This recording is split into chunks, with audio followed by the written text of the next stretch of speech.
Muy, muy buenas noches a todos. Muchísimas gracias. Los que están, vamos a dar comienzo a esta tercera parte, tercer módulo de lo que hemos llamado esta capacitación en las emergencias. Muchísimas gracias, doctora Teruel, por acompañarnos y muchísimas gracias a la gente de capacitación del CIPROS. Ahora voy a presentarlo a nuestro invitado, que es el famoso doctor Diego Abdala, quien es neumonólogo, colega del Hospital Padilla, docente universitario y referente en enfermedades crónicas en el CIPROSA. Bueno, Diego, muchísimas gracias y realmente un honor tenerte compartiendo estas charlas.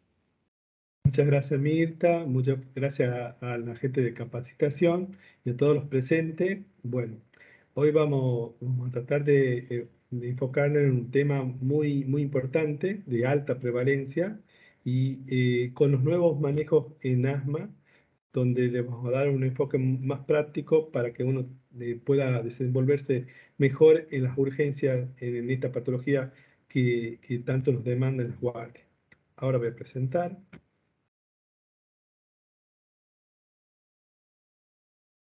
¿Se está viendo?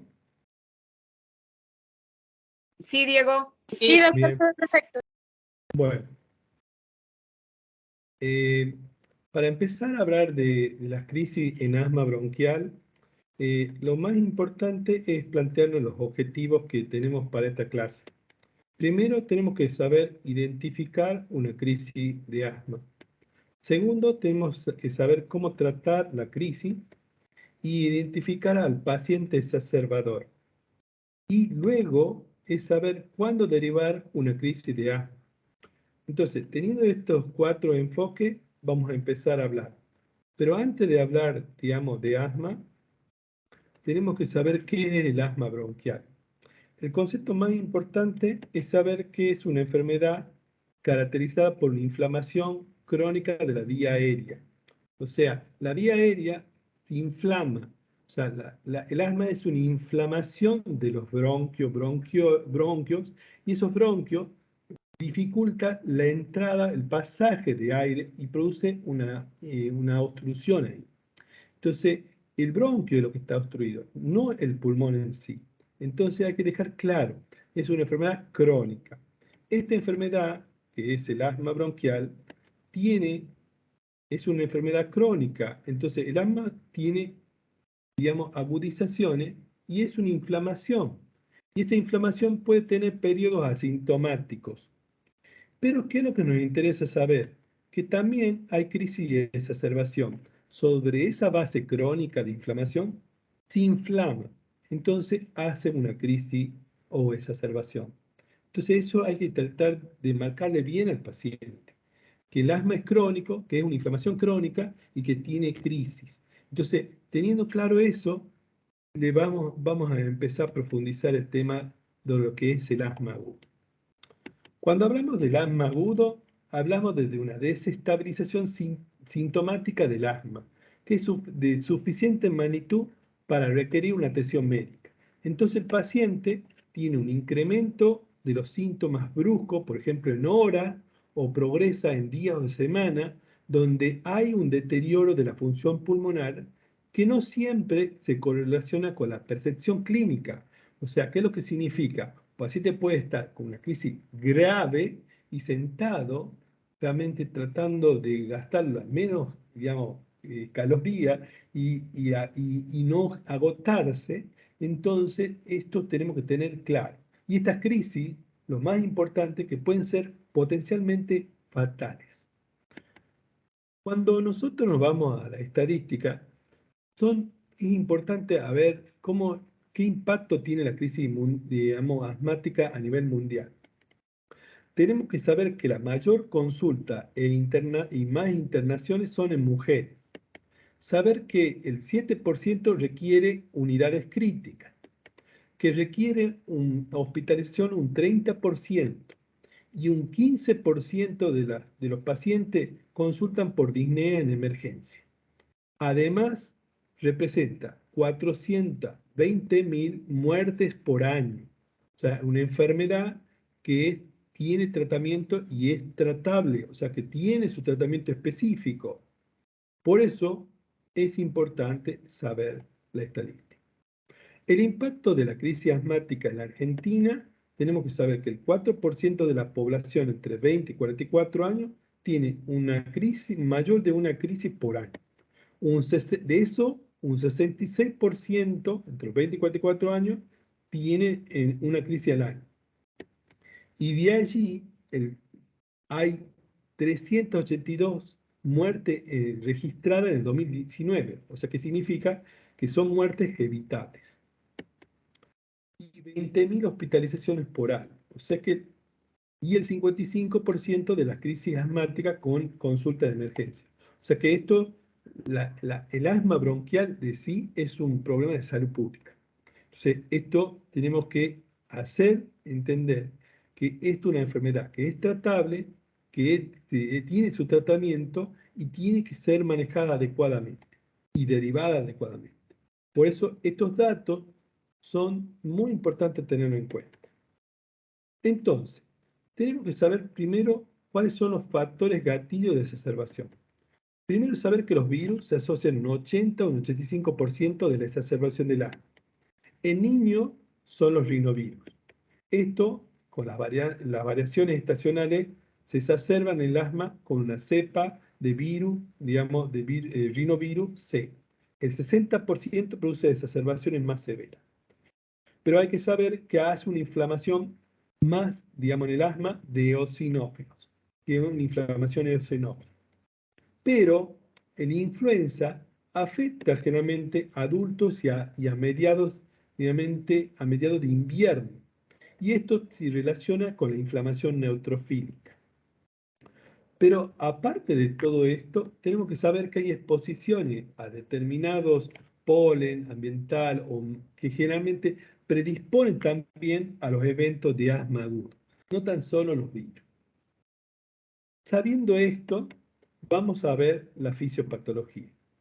La fisiopatología se caracteriza por tres elementos: la obstrucción bronquial, la inflamación y la hiperreactividad. Vamos a desglosar cada uno. Cuando hablamos de obstrucción de la vía aérea, tenemos que saber que hay una broncoconstricción. Esta broncoconstricción de la vía aérea central generalmente produce una disminución de la función pulmonar y esto lleva que uno usa los broncodilatadores y la respuesta es rápida, se dilata y mejora. Pero cuando hay una inflamación, produce en la vía aérea distal una disminución de la ventilación-perfusión, o sea que una disminución de la presión de oxígeno, y esto lleva que actúen los corticoides sistémicos y la respuesta va a ser más lenta. Es por eso que estos dos conceptos hay que saberlo bien identificar, porque esto va a valerse en el tratamiento de estos pacientes. En cuanto a la broncoconstricción, recordamos algo de la parte histológica: la mucosa, la submucosa, la muscular y el cartílago. Esto que nos va a llevar para recordar que cuando se obstruye, generalmente produce, digamos, una sibilancia, porque ese músculo se contrae, se engrosa y produce la sibilancia como cuadro clínico. Esta contracción en respuesta a diversos estímulos, ya sea alérgeno, irritante, neuroléptico o virus, genera el broncoespasmo. Y esto interacciona con los mastocitos y esto produce una liberación, digamos, dependiente de la inmunoglobulina D como mediador de los mastocitos. Y genera la liberación de histamina, triptasa, leucotriena o prostaglandina. Entonces, hay que saber que aparte de la broncoconstricción, hay mastocitos y eso hace que se liberen y genere la broncoconstricción. En cuanto a los cambios en la vía aérea, se produce un edema de la vía aérea que es con la persistencia de la enfermedad y con la progresión de la inflamación. Realmente hay otros factores que limitan el flujo aéreo y estos son los edemas y la inflamación, la hipersecreción de moco, la formación de tapones mucosos y también la hiperreactividad. Que la hiperreactividad se influye porque hay múltiples causas, ya sea por la inflamación, por acción de regulación disfuncional o por cambio estructural. Entonces, cuando hablamos de hiperreactividad de la vía aérea, significa que un polen, por ejemplo, ha sensibilizado la vía. Ese polen es captado por una célula, que se llama célula presentadora de antígeno, presenta el linfocito, y este linfocito genera, digamos, sobre todo el B, finalmente, después con la interacción del T, genera inmunoglobulina E. Esa inmunoglobulina E circula, y cuando esa inmunoglobulina circula, se adhiere a lo que sería el mastocito. Cuando el polen vuelve por segunda vez, ya la inmunoglobulina está en el mastocito. Cuando el polen toca esa parte de la inmunoglobulina E, descarga y hace la hiperreactividad. Realmente esos son los conceptos de hiperreactividad. Y generalmente libera algunos mediadores que generan la descarga de los mastocitos. Entonces, eso es importante tenerlo en cuenta. Cuando hablamos de inflamación aguda, es otro tema que tenemos que tener claro. Nosotros tenemos que el asma es una inflamación crónica.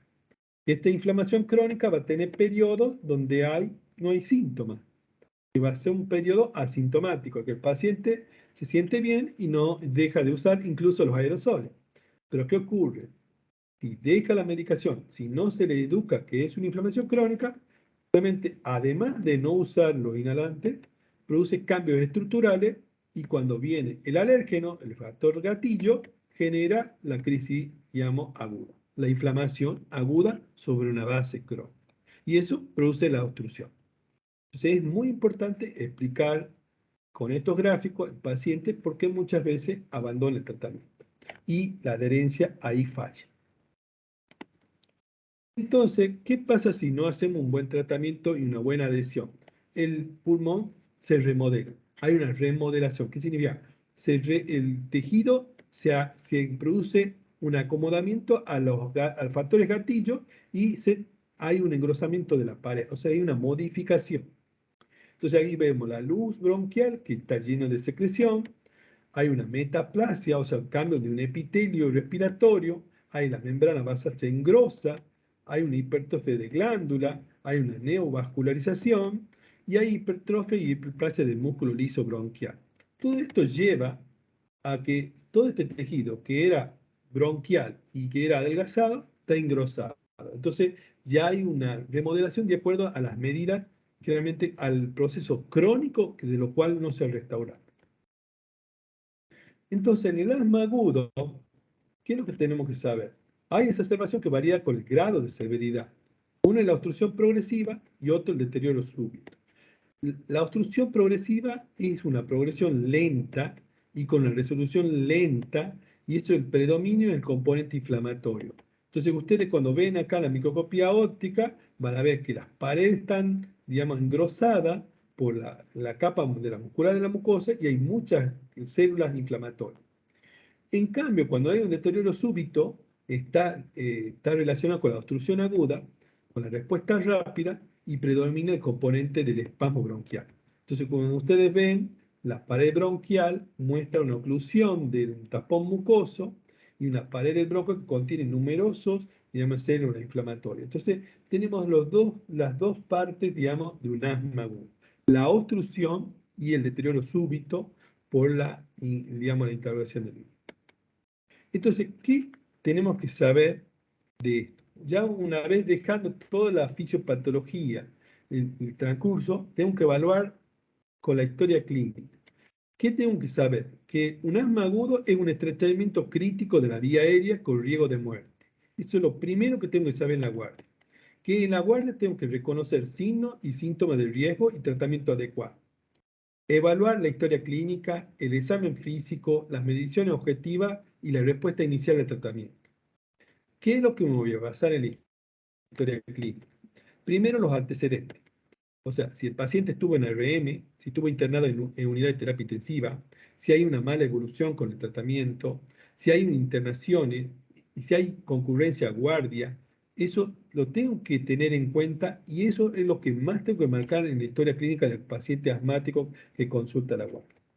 La edad y el sexo también son los ancianos, los adolescentes y jóvenes son los que mayor consultan la emergencia, pero hay que recordar que las mujeres duplican a los varones.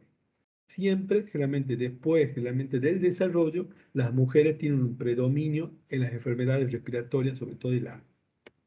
Y los recursos socioeconómicos, los antecedentes socioeconómicos, son importantes. El mal acceso a la atención y medicación es una de nuestras falencias también, que hay que reconocer que hay que mejorar ese ítem. Y el tabaquismo y el etilismo también son cosas que llevan a que abandonen incluso y reagudicen, digamos, la crisis bronquial o abandonen tratamiento. Y las enfermedades psiquiátricas son un contexto donde el cual hay que prestarle mucha atención, sobre todo la ansiedad, los ataques de pánico, el desorden bipolar, que generalmente podrían compartir la misma genética o biología, que eso se asocia a un pobre control del asma, una pobre adherencia a los corticoides inhalados. Por eso es importante tener en cuenta estos 4 ítems que marcamos acá, pero generalmente evaluar al paciente. En el examen físico de estos pacientes, ¿qué es lo que tenemos que tener en cuenta? Primero y principal, reconocer signos relacionados a poca severidad. Por ejemplo, una taquipnea y una sibilancia no son de alta severidad, pero sí, cuando hay un signo de marcada obstrucción, por ejemplo, hablan de sudoración, de uso de músculo accesorio, retracción supraesternal, dificultad para hablar, el pulso paradojal, son signos de obstrucción marcada. Y los signos de severidad evidentes son cianosis, alteración de la conciencia, respiración paradojal y el tórax silente. Acuérdense que es un bronquio que se obstruye y no deja pasar el aire en forma aguda. Y lo otro que tenemos que tener en cuenta es la evaluación objetiva del paciente. ¿Qué es lo que tenemos que evaluar? Si hay que determinar el PEF, el pico flujo, no es necesario tenerlo en la guardia para poder medir cómo llega este paciente, porque con eso voy valorando la respuesta al tratamiento que estoy haciendo. Algunas veces la espirometría, con el F1, la capacidad vital forzada, podemos tenerla empleada, pero el pico flujo es el más práctico para nosotros. La saturación también nos sirve de oxígeno con la simetría de pulso, la gasometría arterial, medir la PO2, la PCO2, el estado ácido básico y una radiografía. O sea que tenemos elementos básicos que generalmente, salvo la espirometría en la guardia, son de alta precisión y nos da el reflejo de cómo está el paciente. Entonces, lo que yo he centrado acá en lo siguiente es la determinación del PEF. O sea, uno algunas veces explica el PEF, pero uno no sabe cómo hacerlo. O sea, hay que tratar de empezar a familiarizarse con el PEF porque el pico flujo me enseña a mí a tener elementos para que yo lo pueda sacar a este paciente. Primero, el paciente tiene que estar de pie, o digamos, segundo, tenemos que bajar este dispositivo, tiene un indicador que tenemos que bajarlo a 0, y este indicador le tenemos que bajar a 0, y una vez que le indico a 0, tengo que hacer una inspiración profunda. Una vez que hago la inspiración profunda, sello los labios con la boquilla, los meto, digamos, al pico flujo, y hago la expiración forzada de 1 a 2 segundos y anoto lo mejor de 3 mediciones. O sea, este pico flujo tiene una escala que va del 0 al 800. Esta escala me mide el flujo que expira el paciente. Normalmente yo le he marcado en colores para que, digamos, identifique. Si un paciente sopla entre 0 y 200, es un paciente que tiene un predicho de menos del 50%. Y si el paciente tiene entre 50 y 79, tiene un predicho de un amarillo, realmente entre 200 y 450. Pero el que tiene de 450 hasta 800 tiene un predicho de 80% del predicho. Esto, digamos, lo vamos a ver. ¿Por qué decimos del predicho? Si, por ejemplo, el paciente tenemos que tener tablitas, que es una tabla de los cuales uno va viendo tablas de acuerdo a si es hombre, mujer o niño, y teniendo como parámetro la edad y la altura, y la edad tenemos de 15, 20, 25, y tenemos la estatura. De acuerdo a esto es el predicho para ese paciente. Y, por ejemplo, yo tengo acá, por ejemplo, un paciente que reciben ustedes la guardia, una mujer de 25 años, con 1,68 m de centímetro. Le realizan el PET y obtiene 200, el valor teórico es 482. ¿Cuál sería el predicho de este paciente? Haciendo una regla de 3, ustedes tendrían ¿cuánto? ¿Podrían responder? Si ustedes pueden hacer QR, pueden responder.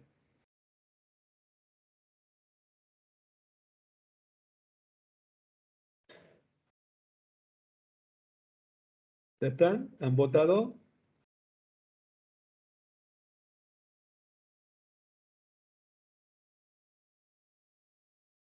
¿Han podido?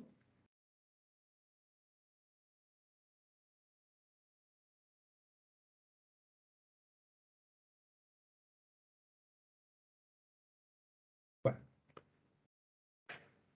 si bien, digamos, vamos a seguir, pero la idea es que ustedes, digamos, ejerciten este tema y pueden ver que, digamos, acá normalmente el 41%, realmente el 41% del predicho. Esto quiere decir que el paciente que tenía 1,68 m para 200 que obtienen, tiene que tener 482 y sacan una regla de 3, es el 41%. Es el predicho, entonces estamos con un paciente que es moderado. ¿Bien? Entonces, siguiendo con esto, una vez evaluado toda la parte clínica, yo tengo que tener 3 objetivos en el tratamiento farmacológico. Primero, digamos, revertir la crisis, que significa, digamos, es aliviar la obstrucción, reducir la inflamación, mantener la saturación adecuada y prevenir la recaída. En eso se va a basar el tratamiento. Pero hay que saber que el tratamiento va a contar de 3 elementos fundamentales: los broncodilatadores, los corticoides y el oxígeno. Cuando nosotros hablamos de los broncodilatadores, hablamos de los beta-2 adrenérgicos de acción corta. Nosotros le llamamos SABA, o sea, la S de short, de corta duración. Lo que tenemos más conocido, el salbutamol. Pueden venir de 2 formas de presentación, en aerosol y en solución, para nebulosas de 0,5. En aerosol tenemos que son 100 microgramos y la dosis recomendada son 2 inhalaciones, y la reglada es cada 6 horas. Y el formoterol y la nebulización, generalmente 10 gotas van a ser igual a 250 microgramos, y la dosis recomendada está entre 10 a 20 gotas en 2,5 de solución fisiológica, una nebulización cada 6 horas. El formoterol tiene las mismas, pero lo que hay que marcar es el efecto adverso: temblor, taquicardia, palpitaciones, calambres, riesgo de hipotasemia, sobre todo en aquellos que están asociados a diuréticos.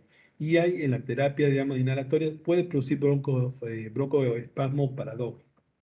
Y hay que saber que el principio activo realmente puede estar, no debe ser usado el salbutamol, sobre todo en amenaza de aborto, durante los primeros a segundos meses del trimestre de embarazo. Y hay que tener precaución en aquellas enfermedades cardiovasculares como arritmia, hipertensión, enfermedades coronarias, enfermedades convulsivas, hipertiroidismo y diabetes.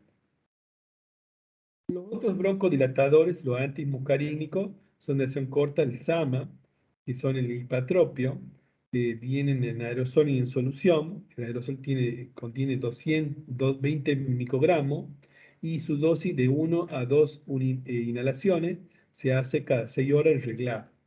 Y la solución para nebulizar es 0,25, equivalen, digamos, 10 gotas a 125 microgramos, y se usa una dosis recomendada entre 10 a 20 gotas en 2,5 de solución, una nebulización cada 6.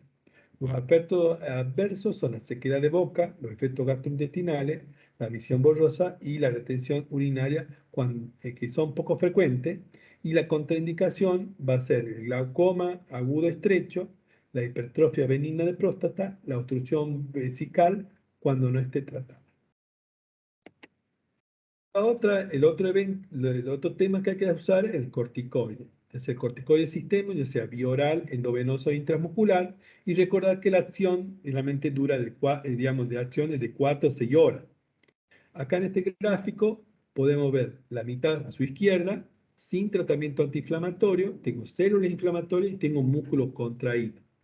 Cuando uso el corticoide con tratamiento antiinflamatorio, la capa de productores de moco está menos inflamada, el músculo está relajado y esto acelera la resolución de la crisis y previene la recaída. Entonces, ¿qué es lo que hice acá? Lo dividí el tratamiento farmacológico en inicial de crisis leve, moderada y severa. Cuando usted tiene un tratamiento de crisis leve, son aquellos pacientes que no tienen síntomas clínicos de severidad, que tienen un PEF o un BF1 mayor de 70 y una saturación mayor de 95, que inician con el salbutamol y el ipatropio. En este caso, pueden usar de 4 hasta 10 PAF cada 20 minutos. Esto siempre con aerocámara. También la otra opción, digamos, no es opción, pueden ir indicando la prednisona o la meprednisona de 40 a 50 miligramos vía oral. Y una recomendación en estos pacientes es la nebulización como alternativa. Generalmente no es la primera elección la nebulización. Generalmente, y si no hay otra elección, se usa salbutamol 20 gotas, maipatropio 40 gotas cada 20 minutos. Esto en la crisis leve. En las crisis moderadas, donde el paciente ya tiene mucha sibilancia, tiene disnea, taquipnea, cuando un PEF, digamos, o un BF1 de 40 a 69, una saturación de 90 a 95, y usamos siempre el salbutamol y el ipatropio. Generalmente de 4 a 10 PAF cada 20 minutos, siempre con aerocámara. Podemos acá agregar la hidrocortisona de 200 miligramos endovenosa y indicar la meprednisona o la prednisona bioral 40 a 50 miligramos. Y hay que mantener la saturación mayor de 92%. Y la recomendación, digamos, alternativa es la nebulización que acabamos de comentar en la leve, que es, digamos, con salbutamol 20 gotas y ipatropio 40 cada 20 minutos. En las crisis graves, ya acá sigo con la indicación, digamos, estos pacientes ya tienen una disnea severa, las palabras entrecortadas, tienen una frecuencia igual o mayor a 30 respiraciones por minuto, tienen una frecuencia cardíaca igual o mayor de 120 latidos por minuto, el PET menor de 40 y la saturación menor de 90. Esto indico salbutamol y ipatropio. Acá ya agrego de entrada una hidrocortisona de 200 miligramos endovenoso. Mantengo la saturación mayor del 92% y aquí agrego el budesonide 4 PAF cada 15 minutos. Siempre con aerocámara. Y acá puedo ver si el paciente no mejora, le puedo agregar sulfato de magnesio 2 gramos en vía en infusión endovenosa en 20 minutos. Eso hay que tenerlo muy monitorizado al paciente. En cuanto a lo que es la emergencia y la UTI, vamos a ver que los resultados de la encuesta que se hizo acá en Argentina, en los servicios de emergencia prehospitalaria, ¿qué dicen? Que el 82% se maneja según las guías, pero de los cuales, ¿qué hacen? El 50% no usa el PEF, el 45% no usa ipatropio, el 35% no usa SABA si la frecuencia cardíaca es mayor de 120 latidos por minuto y el 15% usa ansiolítico sublingual. Entonces, esto es algo para que lo veamos y veamos cómo podemos corregir la atención del paciente en emergencia. ¿Cómo haríamos el tratamiento de estos pacientes que tienen una crisis con riesgo de vida? Primero hay que mantener la saturación mayor del 92%. Evaluar la necesidad del soporte ventilatorio, ya sea invasivo o no invasivo, y derivar o ingresar a cuidados críticos. Tenemos que ver que indicar el salbutamol El hipatropio, de 4 a 10 PAF cada 20 minutos, como veníamos hablando. Agregar la hidrocortisona 200 miligramos endovenoso, el budesonide 4 PAF cada 15 minutos, siempre con aerocámara. Y ahí el sulfato de magnesio, 2 gramos, infusión endovenosa en 20 minutos. Estos pacientes, ¿cómo nos pueden llegar? Con bradicardia, respiración paradojal, silencio ocultatorio, somnolencia, hipercapnia y la saturación menor de 90. Es por eso, cuando yo tengo un criterio para derivar a la internación, tengo que ver si este paciente tengo que derivarlo o internarlo en sala, o derivarlo o internarlo en terapia. Entonces, si yo tengo que hacer la derivación o internación en sala, tengo que ver la mala respuesta al tratamiento en la guardia, un PEF o un BF1 menor de 60, cuando la saturación es menor de 92%, o cuando continúa con signos de clínicos de obstrucción, tengo que considerar cuáles son las altas probabilidades de recaída, que haga un inadecuado acceso a la medicación y cuidados médicos, que consulte recurrentemente cada 15 días, y cuando el BF1 es menor del 50%, a pesar del tratamiento crónico que se le ha instituido al paciente. ¿Y cuáles son las complicaciones en estos pacientes? El neumotor y la neumonía. En cuanto a aquellos pacientes que tenemos que derivar o internar en unidad de terapia intensiva, tenemos que ver aquellos pacientes que tienen un deterioro progresivo a pesar del tratamiento que hemos hecho bien, correcto, aquellos pacientes que tienen signos de paro respiratorio inminente, somnolencia, confusión, respiración paradojal, silencio ocultatorio, bradicardia y hipotensión, y también los que tienen indicación de ARE, paro respiratorio, trastorno de conciencia severo o signo de fatiga muscular. Es por eso que tenemos que tener en cuenta dónde va, una vez que lo hemos asistido el paciente, dónde va a ir el paciente. Si es, digamos, sale de la crisis, al domicilio con un tratamiento, o si va a la internación. Entonces, ¿qué hace? La evaluación dinámica de 1 a 3 horas. La respuesta al tratamiento y el estado del paciente. Si yo tengo una buena respuesta clínica y funcional, la evolución ha sido favorable de los síntomas, hay estabilidad clínica, el PEF, el BS1 mayor de 60, la saturación mayor de 92, con una 0,21 FiO2 ambiental, yo tengo que indicarle el alta con corticoides vía oral, medicación de mantenimiento, medicación de rescate y medicación, un plan de acción, un control, y consulta de control. O sea que tiene que ir con un turno quizás protegido para que este paciente no recaiga. Pero si yo evalúo a este paciente a las 1 o 3 horas y la respuesta al tratamiento ha sido una mala respuesta clínica y funcional, persisten los síntomas, evolución muy lenta, pobre respuesta clínica, BF1 o el PEF es menor de 60, la saturación menor de 92% de la FiO2 ambiental, y bueno, tengo que hospitalizar al paciente y administrar la oxigenoterapia con saturación mayor de 92, con salbutamol, el hipatropio, la hidrocortisona, ya la dejo reglada con 100 miligramos endovenosa cada 6, y el control evolutivo del paciente.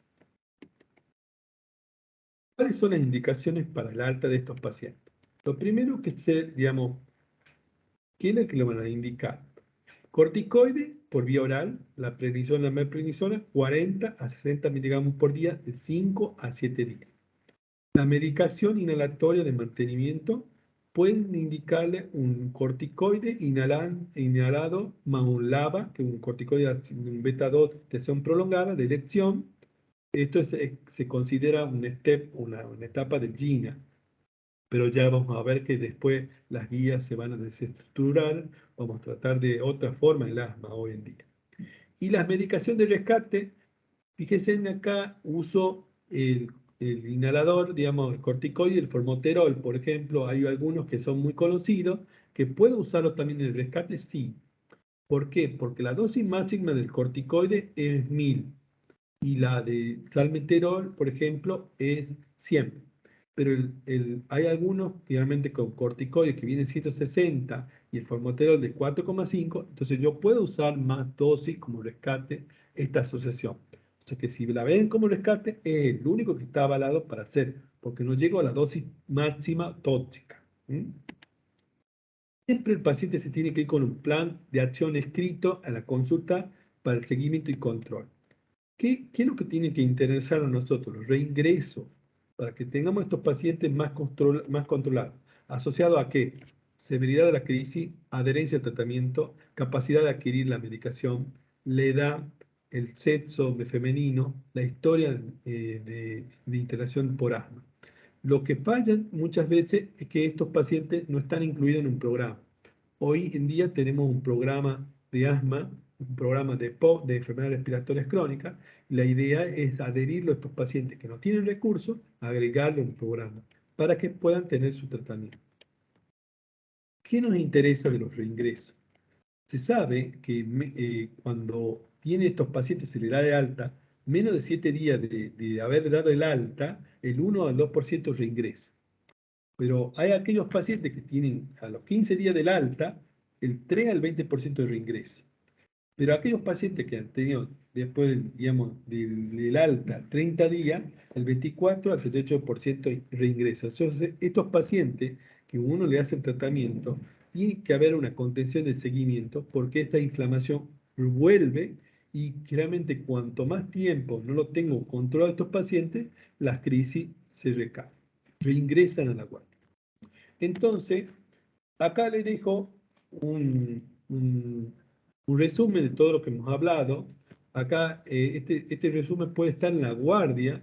Esto lo saqué de Asma Cero, que es muy bueno, que habla de la evaluación inicial, ya sea leve, moderada, grave y riesgo de vida, el tratamiento inicial que hemos estado, digamos, hablando, la evaluación dinámica de estos pacientes, si hay una buena respuesta, si hay una mala respuesta, qué hacer con estos pacientes, cuando le doy el alta, cuando hospitalizo, y eso es muy importante. Cuando yo hago un tratamiento inicial, según la gravedad, cuando hago un tratamiento de decisión ajustado a la evolución. ¿Bien? Muchas gracias por su atención. Espero que le haya sido grato esto. Es un tema muy, muy difícil, digamos, de abordar. Lo traté de hacer lo más práctico posible para que quede, digamos, todo todo lo grabado acá, para que ustedes puedan desempeñarse en la guardia, puedan sacar a estos pacientes de la crisis que la pasan muy mal. Muchas gracias a todos.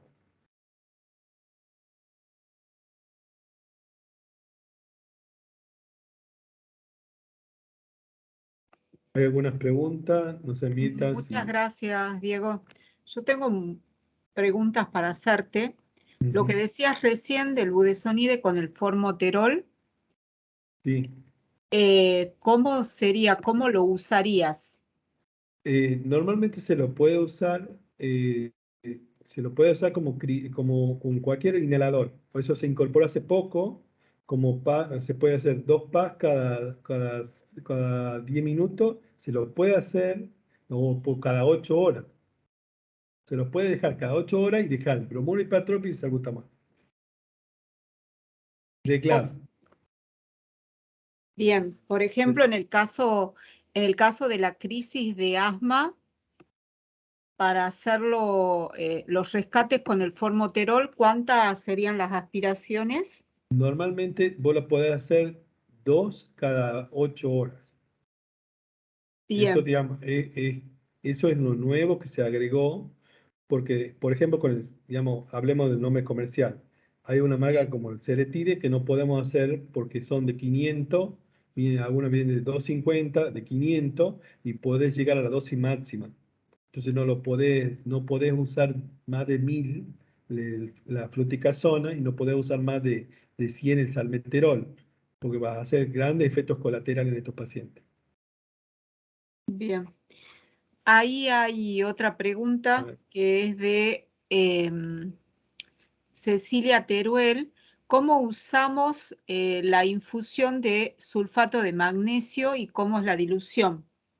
Bueno, lo que pasa es que el sulfato de magnesio acá en la farmacia viene de 250 miligramos. O sea que tenemos que llegar a 2 gramos y eso lo tenemos que pasar con una bomba, y controlar todos los parámetros hemodinámicos del paciente. O sea, lo tenés que programar en 20 minutos. O sea, se Bien, pone en medio, digamos, de solución fisiológica y eso lo tiene que pasar en tiempo de 20 minutos. perfecto. Y después, acá hay otra pregunta. ¿Por qué siempre la aerocámara? Qué buena pregunta es. Primero y principal porque la aerocámara hace que, digamos, el contenido de la orofaringe no quede en mayor concentración y que las mayores partículas queden en la aerocámara y tenga, digamos, no tenga el efecto de frión también, que haga broncoespasmo. Entonces, estos pacientes tienen una crisis y cualquier partícula, la partícula del aerosol puede ser extraño para eso, puede aumentar la inflamación. Y la aerocámara permite que por lo menos las partículas no queden en la orofaringe. Perfecto. Yo he tenido la muy buena experiencia de la guardia del hospital que hay aerocámaras. O sea que eso nos alivia un montón y se puede hacer los tratamientos. ¿Mm? Entonces eso para mí es importante porque estamos hablando del uso de las aerocámaras y a veces creemos que es algo inalcanzable. Yo la verdad que no sabía que había en el hospital y sí, sí las hay. Ahí en farmacia hay aerocámaras, Sí, hay que pedirla. hay salbutamol con ipratropio en aerosol para darle a estos pacientes y hay también el ibudesonide. Budesonide solo, no hay budesonide con formoterol. Pero Fíjate bueno, eso, cómo ha cambiado la indicación del leve y moderado, ya usan ipatropio y salbutamol, no usan el budesonide de comienzo, ¿no? O sea, claro, eso también ha cambiado la forma de ver, porque los antimuscarínicos antes siempre quedaban como relegados y ahora han quedado como primera opción. Por eso yo he puesto la flechita va ordenando cómo uno va a manejar. Entonces yo lo puse de esa manera para que a uno le resulte más fácil entender mejor el tratamiento. perfecto. Otra pregunta, ¿qué dosis de mantenimiento del corticoide vía oral se indica cuando se da el alta? Este 40-50 miligramos por kilo. Eso no altera el eje. De Bien, 5 a 7 días se puede dar al paciente. Acuérdense que estos pacientes, lo que tenemos que hacer es desinflamar la vía aérea, es una inflamación. Y el problema que existe, que si no le hacemos esa inflamación, hace una recaída. claro, Ya está, a los 30 días ya tenemos otra vez el paciente complicado, infectado incluso, porque la vía aérea se infecta normalmente. Entonces hay que cambiar el mito que va a generar problemas de la glándula suprarrenal. Directamente estos pacientes se pueden morir. O sea, tengo pacientes que se han muerto. Yo tengo una paciente que entró con un asma grave, se murió, bueno, porque muchas veces hay un desconocimiento y hay un temor del uso del corticoide en estas dosis. claro. Pero, pero lo que hay que dejarle claro es sacar el tabú de los pacientes y de los médicos. Porque Hay un, nosotros sí. hay un tabú de esta enfermedad y de incluso decirle asma. Entonces, Tiene un poquito tiene un silbido, un silbido. hay que decirle al paciente que la enfermedad, el asma, ya no es como antes, y porque antes, hoy le dicen asma y ya significa muerte para algunos. Entonces, no, hay que decirlo. Y yo estoy viendo las estadísticas de todo Tucumán y no tengo niños con asma. Y el 13% es los pacientes de pediatría, el 13% son asmáticos. O sea que tenemos un subregistro grandísimo. Obvio. Un 10% son asmáticos adultos. O sea que tenemos un subregistro muy mal. Bien. Entonces, Y la otra, otra pregunta que te quería hacer es eso que hablabas recién del hipratropio. ¿Cuándo yo diría no hipratropio a este paciente? Pues, principalmente si tiene, lo más importante es, digamos, el tema del glaucoma. bien, El glaucoma es el más importante, porque generalmente lo que es la retención urinaria y todo eso, no es una contraindicación absoluta. Lo único que hay que preguntar a ver si tiene glaucoma, porque perfecto. puede ser una obstrucción muy importante por la sequedad. Bien. Y otra pregunta más, ¿qué pasa con el tema del PEF y la famosa pandemia esta del COVID? Como yo lo uso en vos, que vienes con crisis, pero no vas a ser mi único paciente. Bueno, para no ponerte de paciente me pongo yo. Yo soy paciente, usan el PEF en mí. ¿Cómo se lo esteriliza, se lo decontamina, se usa filtro, se qué? Ahí lo importante es usar filtro. O sea, Bien, hay unos filtros que vienen, que es la boquilla y el filtro. perfecto. Eso es por ahora. Ahora que, digamos, ha disminuido la parte, digamos, de la transmisión comunitaria, no habrá problemas, porque incluso, digamos, el filtro tendría que usarse en toda ha venido Siempre hemos tenido que usar, pero nada más que sí, pero bueno, por los costos, el problema totalmente. del costo. Pero un paciente asmático, digamos, se merece tener un filtro, por lo menos en la guardia, y hacerlo soplar y ver, digamos, la capacidad. El PEF es algo que es una promesa para las guardias, eso hay que tratar de conseguir para que tengan cada guardia eso Totalmente. estamos haciendo Ceci, gestión. Estamos haciendo gestión, eso.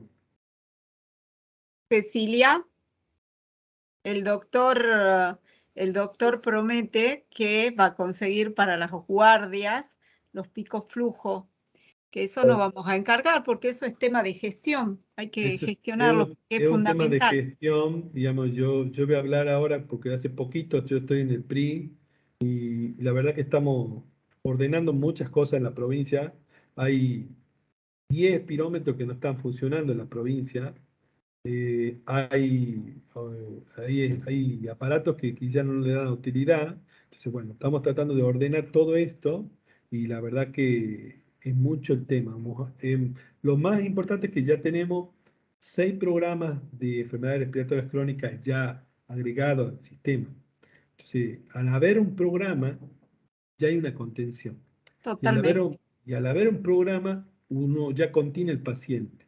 Entonces, vamos a hacer estadística, vamos a solicitar medicación y vamos a tener medicación adecuada al problema. Entonces, si no hacemos un programa y si no hay políticas de salud, no podemos avanzar en esto. Entonces, lo primero es un programa y una ley. Eso es lo que estamos haciendo de Ganoa. Bueno, nosotros somos pertenecientes, digamos, al grupo de asma. Hemos gestionado la ley, que ya va a salir, pero ya tenemos programas de salud. Claro, ya el Entonces, programa es fundamental para que podamos seguir. Muchísimas gracias, Diego. Muy amable como siempre. Y te invito a seguir escuchando. Es y- muy cortito lo que yo voy a decir de asma y embarazo, que es una cosa que nos ha tocado. Yo he hecho mucho tiempo eh, terapia intensiva respiratoria. Nunca Diego quiso venir conmigo para acompañarme en las guardias, eso lo tengo que recalcar. Em, pero lo mismo lo quiero a Diego. Ahí estoy compartiendo. Dale. Bueno, buenas noches, espero que me escuchen bien.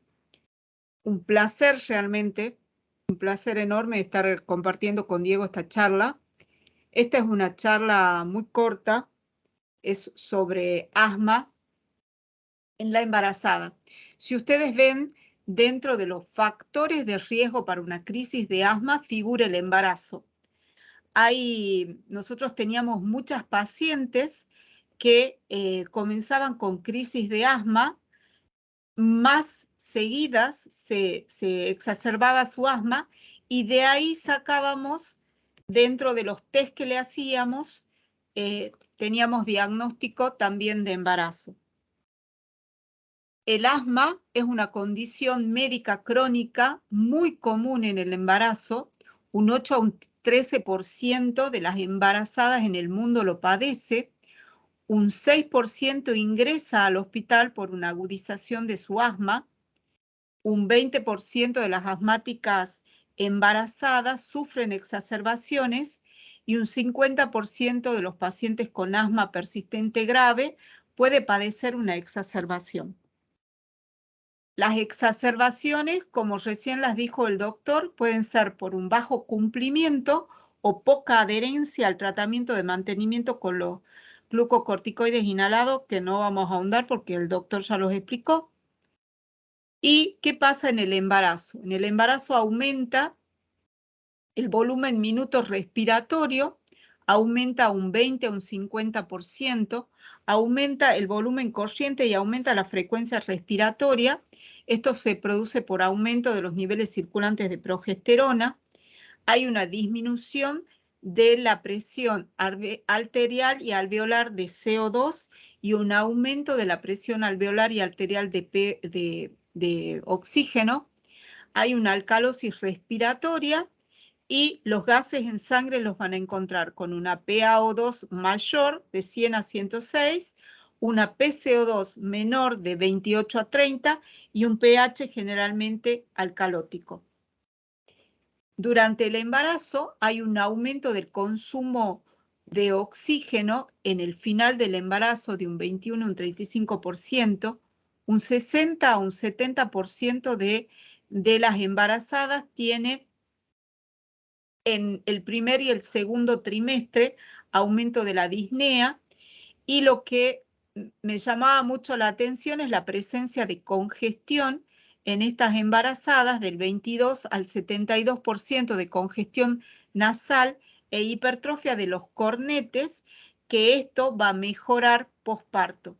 El diafragma se eleva 4 centímetros, hay un diámetro transversal del tórax que aumenta 2 centímetros y aumenta la circunferencia torácica 6 centímetros. Los efectos del asma sobre el embarazo: el feto es muy sensible a los cambios respiratorios de la madre en el momento de la agudización del asma, entonces hay que tener muy en cuenta cuando tenemos una asmática embarazada. Hay hipoxemia, hay hipocamia, hay alcalosis que hemos dicho recién, y hay una disminución del flujo sanguíneo úteroplacentario. El asma grave o mal controlado aumenta la morbimortalidad del feto y de la madre, y esto es una cosa que me quedó de antes cuando hablábamos mucho con los chicos de la guardia por el tema de la hipoxia fetal. Si la madre tiene poco oxígeno en su sangre, el feto también tendrá poco oxígeno y tendrá mayor riesgo de nacer prematuro o tener bajo peso. Hay algunos trabajos que hablan de que durante el embarazo, las mujeres que tienen asma y tienen reagudizaciones van a tener más hiperemesis gravídica, más preeclampsia, más diabetes gestacional, más retraso de crecimiento intrauterino, los partos prematuros, niños de bajo peso y con hipoxia neonatal, y mayor morbilidad tanto de la madre como del recién nacido. Hay más abortos espontáneos, más hemorragias pre y posparto, más anemia, depresión o cesárea, más complicaciones durante el embarazo con preeclampsia o hasta embolia pulmonar, y el manejo adecuado del asma sin reducir o eliminar la medicación, porque a veces tenemos temor de los efectos que puede provocar sobre el feto, no incrementa la morbimortalidad materno-fetal, y la mortalidad materna es muy baja y sucede en las crisis de asma. Entonces hay que tratar de mantener el asma controlado. Nosotros hemos recibido muchas veces pacientes que el obstetra le suspende la medicación, que debe haber pasado con otros neumonólogos, que le suspenden la medicación para su asma por el tema de la toxicidad de las drogas. ¿Cuáles son las comorbilidades más frecuentes que van a tener estas pacientes asmáticas embarazadas? Son la obesidad, la diabetes gestacional, la hipertensión, la rinitis, la depresión y la ansiedad. ¿Se acuerdan de la parte psicológica que hablaba el doctor? El reflujo menos frecuente son el reflujo, la apnea obstructiva del sueño, la disfunción de las cuerdas vocales, la deficiencia de hierro y de vitamina D. El asma materno aumenta el riesgo de sibilancias temprana y el asma en la infancia. Todos los medicamentos que se usan prácticamente en la embarazada con asma tienen tienden a atravesar la placenta y son pocos los que tienen repercusión a nivel fetal. Las claves del tratamiento, el uso de los broncodilatadores, ya Diego explicó, el uso de los betas-2 de acción corta, como el salbutamol, que es para nosotros el más conocido, el salbutamol que tiene 4 a 6 horas de acción y en dosis elevadas es seguro. El bromuro de hipratropio, que son los SAMA, no existen evidencia de riesgos en los humanos, y los SAMA, que son, perdón, los LAVA, el salmeterol y el formoterol, como hablábamos recién con el doctor, si los beneficios superan a los riesgos que va a tener esta paciente, se aconseja el tratamiento con estos. Y bueno, después están los glucocorticoides inhalados, mantener el tratamiento como venía la paciente ya es lo adecuado. Generalmente lo que más evidencia hay en asma y embarazo es del tema del budesonide, porque es la que más se estudió. Entonces a veces se dice el budesonide es más seguro, pero en realidad es la que más artículos hay. Entonces el budesonide, la fluticasona o la beclometasona, si mantienen controlado el asma de la paciente hay que dejarlos, y los corticoides sistémicos, como hemos hablado recién, su uso cuando estén indicados según el tratamiento y en el control del asma grave. Los conceptos que tenemos que destacar es continuar el tratamiento médico y evitar los factores de riesgo, porque muchas de estas pacientes son tabaquistas, tienen antecedentes de tabaquismo, siguen fumando, son asmáticas, embarazadas, tabaquistas y obesas, y llegan a la noche entre las 12 y las 6 de la mañana en crisis por el ritmo circadiano. Acuérdese que estas pacientes siempre van a llegar de madrugada, por eso hay que siempre estar preparados para recibirla. Detección precoz de las anomalías estructurales que ha tenido el feto en estas embarazadas, y las complicaciones obstétricas generalmente están relacionadas con lo que hemos venido hablando, un mal control y las exacerbaciones. El tratamiento se debe ajustar de acuerdo a los síntomas y la evaluación antes que tiene. Yo en mi experiencia he recibido varias pacientes con asma, muchas pacientes con crisis de asma, como esto era un tiempo antes de la pandemia, nosotros a todos les hacíamos pico flujo para ver en dónde estábamos parados y a partir de ahí llegar a un tratamiento. Acuérdense de que estas pacientes están acostumbrados a tener falta de aire. Por lo tanto, la falta de aire, cuando ellos la manifiestan, es porque están en una crisis severa. Hemos recibido pacientes, por ejemplo, que han entrado en crisis severa de asma, han entrado a asistencia respiratoria mecánica, embarazadas, en asistencia respiratoria mecánica, con destete muy dificultoso, tanto por la madre como por el bebé, y una vez que han salido de eso, han tenido su niño y después del parto no han vuelto a controles. Entonces es importantísimo lo que dice Diego en el caso de tener un registro de estos pacientes para hacerles un seguimiento.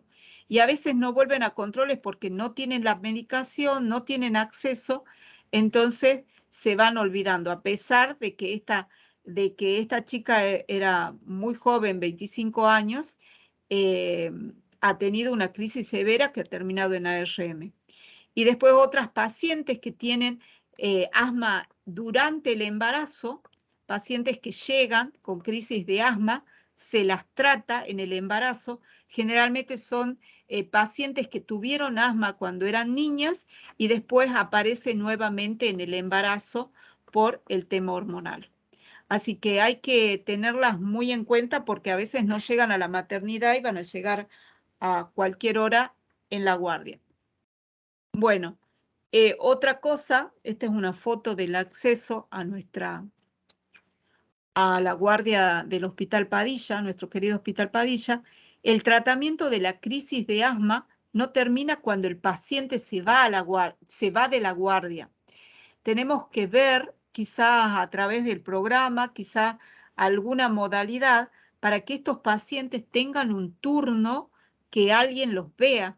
Porque, por ejemplo, cuando uno entrevista posteriormente en una consulta neumonológica al paciente, ¿usted ha tenido problemas? No, no he tenido problemas porque todas las noches voy al hospital, me ponen la Dexa y después de eso ando bien unos días, pero bueno, vuelvo al hospital, me ponen otra Dexa, pero bueno, con eso ando. O sea, esta no es el tratamiento. Entonces hay que tratarlos de concientizar. Yo creo que el trabajo que van a hacer a través de los protocolos, a través de los grupos, esto, como estábamos hablando con Diego, va a ayudar a que la gente tome más conciencia y que pueda seguir adelante, porque esta es una enfermedad que mata. Aparte de eso, es terrible el costo en salud que tiene un paciente que va a una terapia intensiva por algo que pudo haberse prevenido. Entonces, como hablábamos recién, hay medicación en el hospital para darles a estos pacientes por tratamiento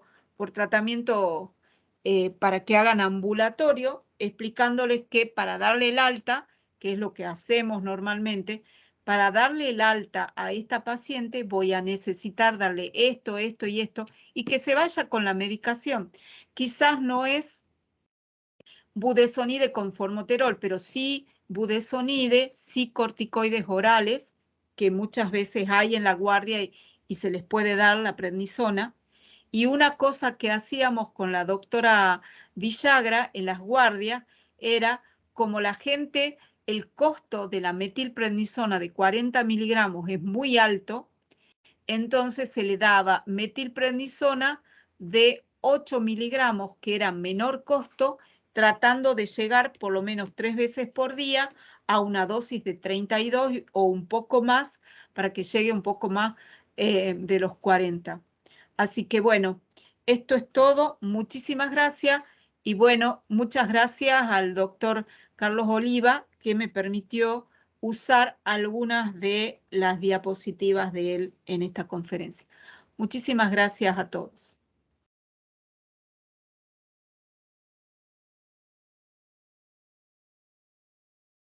Espero que se haya quedado alguien todavía para...